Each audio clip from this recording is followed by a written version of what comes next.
Everyone's in on the Great Reset. Well, almost everyone.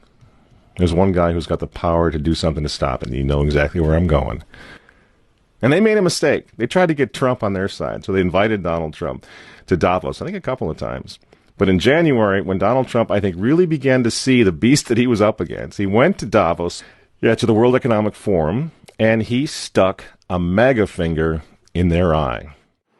We're committed to conserving the majesty of God's creation and the natural beauty of our world.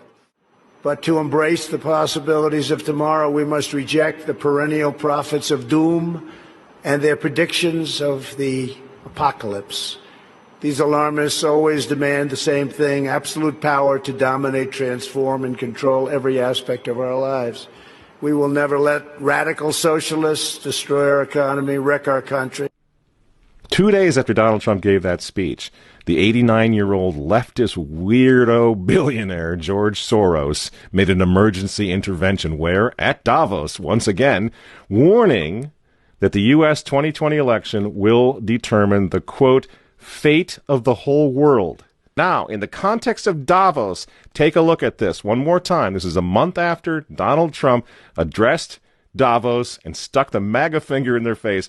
Here's what Francis, the Vatican, and Jeffrey Sachs had to say in response. And it is a dangerous country right now. It will be absolutely dangerous if Trump wins re-election. Trump wins re-election. Trump wins re-election. Francis invited this guy to the Amazon Synod as an honored guest and advisor. He's also Bernie Sanders' advisor.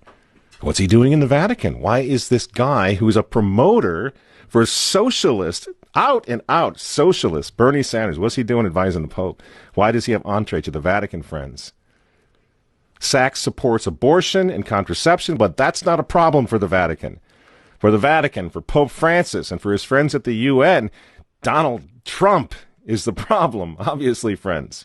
Clearly, I consider the Trump administration a danger to the world, but I regard it as a purely temporary phenomenon that will disappear in 2020. Do you get it? Do you see why there's so much hate for Trump? Because with all of his faults, again, he's the capitalist. He's not the globalist. He never will be one of them, which is why he pulled the United States out of the Paris Climate Agreement. Donald Trump pulled the United States out of the World Health Organization. That's Bill Gates and company. And now he's threatening to pull the United States out of the World Trade Organization. People say, yeah, well, Donald Trump got married twice. He's a bad guy. Really? He's right in the face of the demons on this, friends. Nobody ever said he was a saint. He's knocking the sacred cows of the United Nations down all over the world right now. The General Assembly routinely votes 185 against the United States on almost everything right now. And you remember, speaking of the United Nations, in November of 2019, again, right before COVID landed, Trump went to the UN on the floor of the General Assembly, and he declared war on globalism. Wise leaders always put the good of their own people and their own country first. The future does not belong to globalists. The future belongs to patriots. And shortly after the speech at the UN, Donald Trump delivered, what do you think happened? The coronavirus was unleashed on the world, and Trump's booming U.S. economy went on life support. Do you think that was an accident?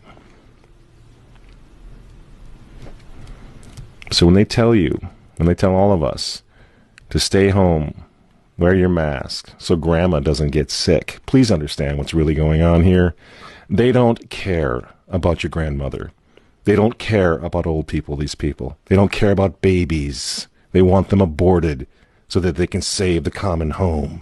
Abort babies, millions of them all over the world. They don't care about babies. They don't care about old people. In fact, if you want to save your grandma, tell the globalists to stay the hell away from her.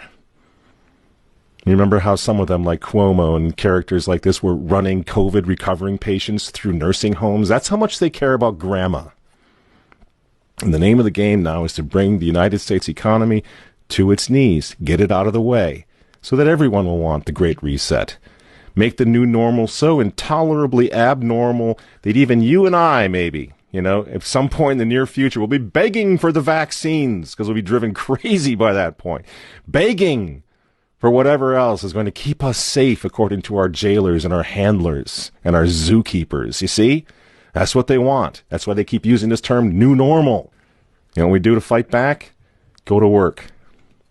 Go back to school. If you're healthy, take off the mask. And for heaven's sake, go back to church and pray that Trump wins in November. That's what the reset was. That's what the Russia hoax was all about. That's what the impeachment hoax was all about. Don't you see? For 4 years, I've been trying to stop this man because if he strengthens America, if he makes it great again, if he brings the economy back again, the reset won't happen. The New World Order is going to be set way back. Who knows when they're going to have another COVID opportunity like this one again, and they know it.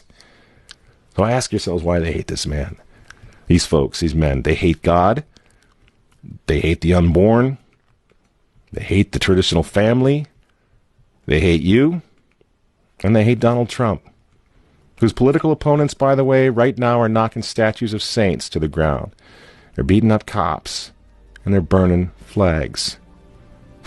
You say you don't like Trump. I'm sorry, friends, but who cares? That doesn't really matter anymore.